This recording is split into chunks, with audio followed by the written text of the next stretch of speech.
para que Nossa Senhora abra as nossas mentes e nossos corações para compreendermos e amarmos a Palavra de Deus. Ave Maria, cheia de graça, o Senhor é convosco. Bendita sois vós entre as mulheres, e bendito é o fruto do vosso ventre, Jesus. Santa Maria, Mãe de Deus, rogai por nós, pecadores, agora e na hora de nossa morte. Amém. Querem estar sentados por alguns instantes.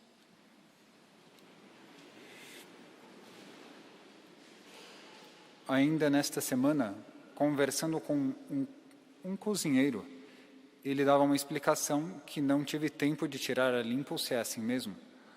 Vendo o peixe pelo preço que comprei. Apenas uma conversa com o cozinheiro. E ele dizia isso acerca do bacalhau. Ele era fanático por bacalhau e dava as explicações desde quando se pesca o bacalhau até a preparação. E preparava muito bem, aliás. E ele dizia que os nossos bons e caros portugueses, eles não têm bacalhau tão próximo quanto parece. São famosos pela sua preparação, não pela abundância do bacalhau próximo de Portugal. Eles têm que se deslocar mais para o Ártico para conseguir esse bacalhau.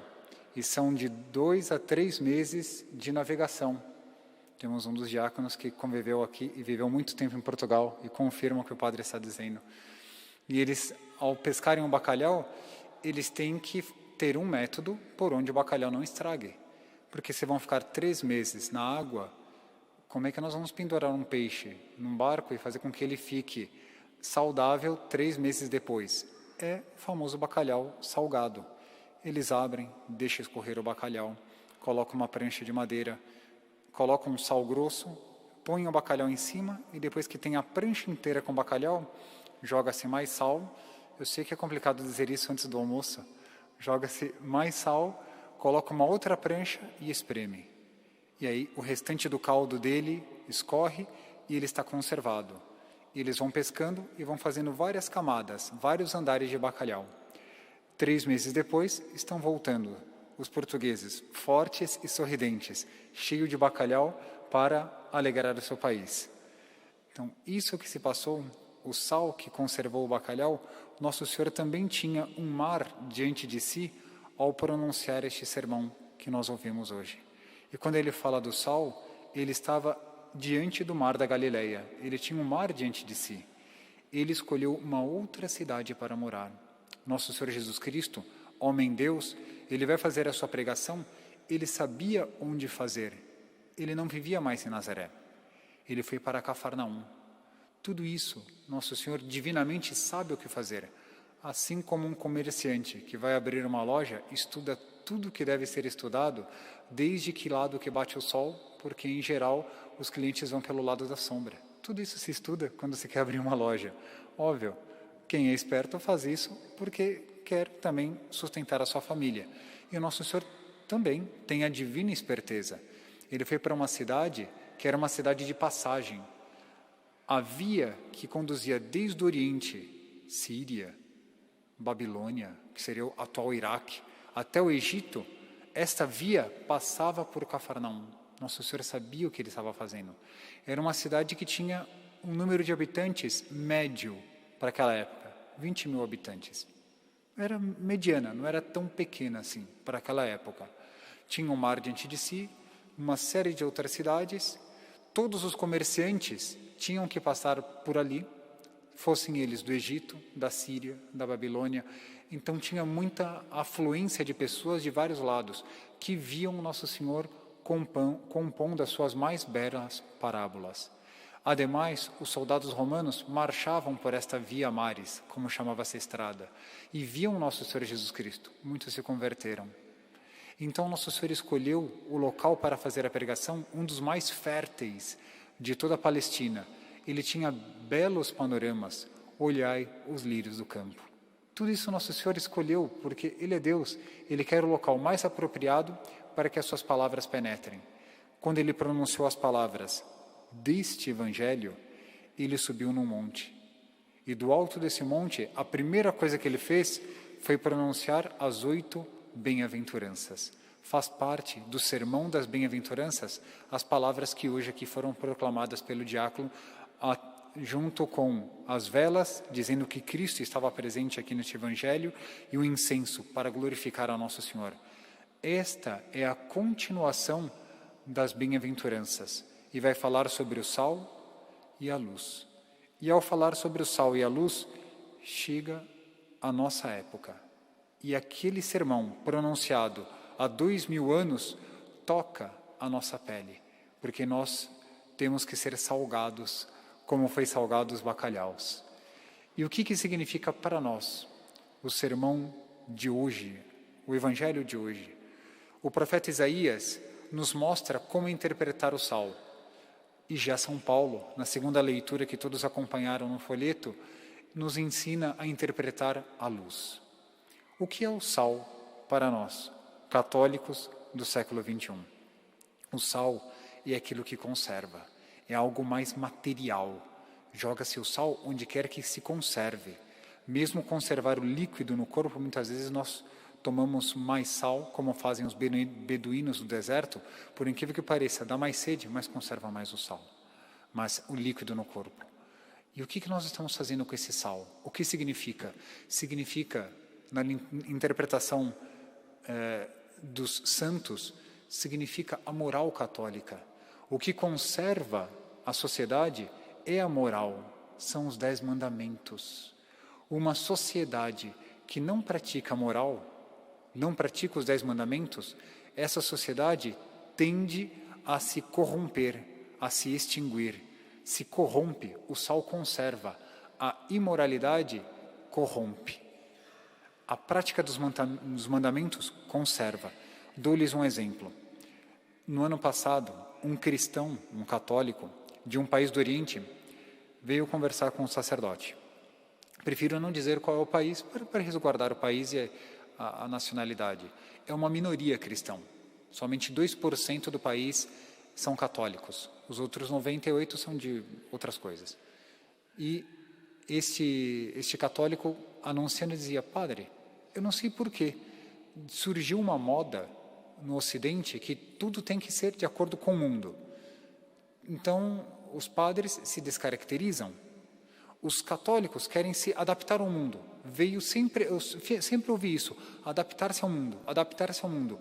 No entanto, os católicos do meu país quiseram adaptar-se ao mundo, mas o nosso mundo não usa calça jeans, por exemplo. O nosso mundo não se veste de forma imoral. Eu sou do Oriente. Lá, todos, católicos e pagãos, colocam, se são mulheres, colocam saias. Ninguém usa calça e nem shorts, muito menos. E eu não sei por que os católicos de lá, do Oriente, tentaram imitar os católicos do Ocidente. Sabe o que aconteceu? Os católicos do meu país são debicados. Porque dizem: está vendo? Vocês que são católicos deveriam, e pregam uma moral, vocês dizem uma coisa e fazem outra. Dizem uma coisa e fazem outra. Então são os slogans que nós ouvimos que adaptar-se ao mundo. Nós precisamos dizer qual mundo?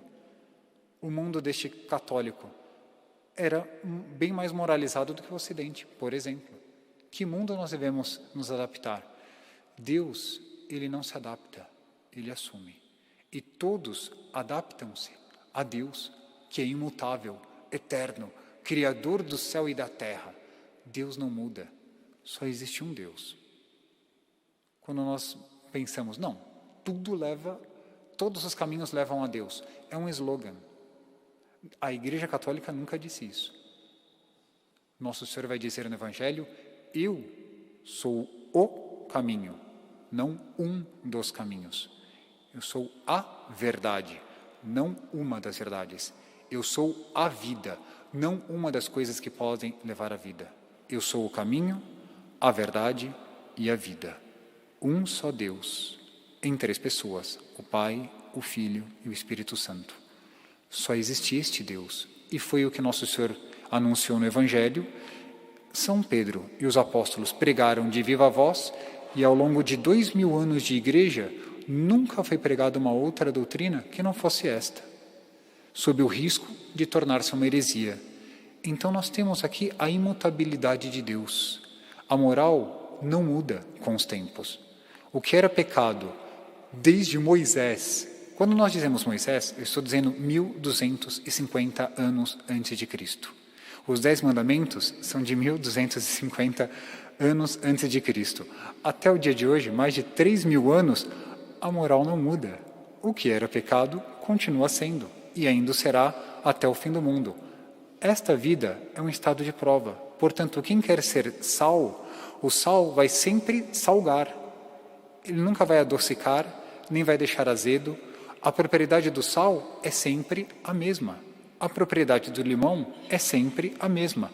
A moral católica é sempre a mesma. Eu não vou conseguir nunca que um limão comece a adocicar ou que o sal comece... Não, o sal salga. A moral, ela é imutável. E é para isso que nós somos chamados. Este é o sal, o verdadeiro sal. O sal do bom exemplo. Nós temos que dar este bom exemplo. São Francisco de Assis, todos conhecem, século XIII, italiano.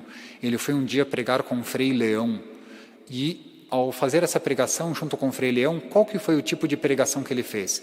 Vamos pregar na cidade? Vamos. Saíram os dois juntos, com o olhar recolhido, as mãos sobre o peito, e foram rezando os dois, Ave Maria, iam rezando em latim, Ave Maria, gratia plena, Dominus tecum, etc, etc. Deram uma volta na cidade, retornaram ao mosteiro, sem dizer uma palavra para ninguém. Frei Leão buscou São Francisco de Assis e disse, mas, Frei Francisco, nós não fizemos pregação, não dissemos uma palavra, nós demos o bom exemplo.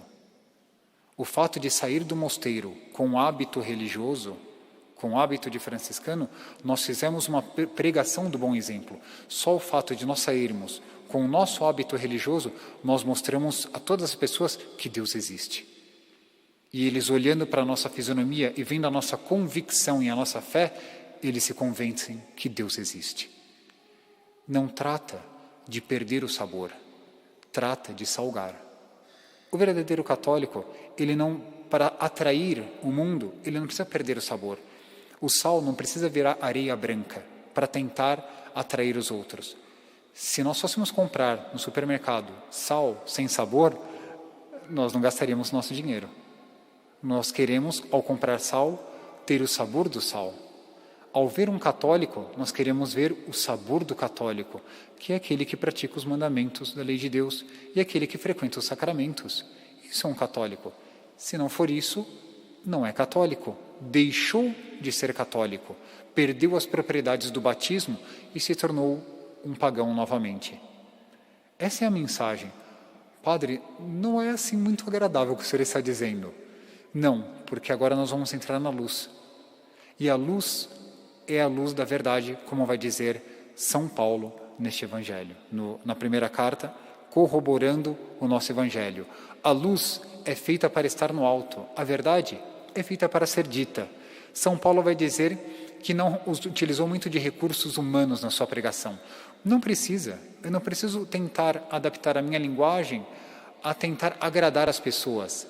Não, a luz é isso que São Paulo disse, é pregar a Cristo e Cristo crucificado. Quem é de Cristo olhará para esta pregação e vai aderir. Se eu precisar dizer uma série de outras coisas que não seja Cristo para tentar atraí-los, eu vou estar sendo uma luz que sou posto debaixo de uma cama. Quando o Nosso Senhor fez essa pregação, ele estava no alto de um monte, mas bem perto ali tinha uma outra cidade chamada Safed, naquela época, que ficava a 1000 metros de altura. E quando o Nosso Senhor diz que se uma cidade é feita para ficar numa colina, ele tinha diante de si uma cidade, ele apontou certamente para a cidade de Safed. Existia fisicamente uma cidade no alto de um monte, enquanto ele fazia esta pregação. Então a luz da verdade não pode ser obscurecida para não ofender. Seria o mesmo que nós comprarmos uma lanterna com meia capacidade para não ofender as trevas. Eu ilumino assim só um pouquinho para não ofender as trevas, porque senão a luz vai ser muito intensa, as trevas vão se dissipar. Quem compraria uma lanterna como essa? Não, nós queremos uma lanterna que esparja sua luz e que nós consigamos ver nitidamente. Esse é o papel de uma lanterna atual. Eu quero comprar uma que tenha potência, justamente para dissipar as trevas. A verdade tem que dissipar o erro. Ela pode ser dita de várias formas, sem ofender, óbvio, mas nunca ser ocultada, nunca ser falseada, nunca ser abafada. A verdade tem que ser dita. Então, hoje, nós temos diante de nós este Evangelho que vai nos dizer que nós devemos praticar a moral católica de sempre e para sempre, que nunca mudará, e devemos aceitar e depois transmitir a verdade de forma íntegra, adaptada a quem está ouvindo. Claro, se é para católico, eu diria a verdade para católicos. Se é para alguém que está se aproximando da Igreja Católica, deve ser uma verdade adaptada por onde a pessoa entenda e vá aderindo cada vez mais e vá aprofundando essa verdade. Aqueles que não são católicos desde criança e se converteram no meio do caminho e que aqui estão sentados, sabe disso. Deus utilizou de forma processual. Deus, ele foi aos poucos iluminando a nossa inteligência para que nós aderíssemos à Igreja Católica. Ele faz assim, mas nunca oculta a verdade. Então, qual é o grande conselho que nós damos para cada um dos que aqui estão? Se nós queremos ser verdadeiramente católicos no bom sentido da palavra católico, nós temos que, ao mesmo tempo, dizermos sempre a verdade, aceitarmos sempre a verdade e praticar os mandamentos da lei de Deus. Louvado seja nosso Senhor Jesus Cristo.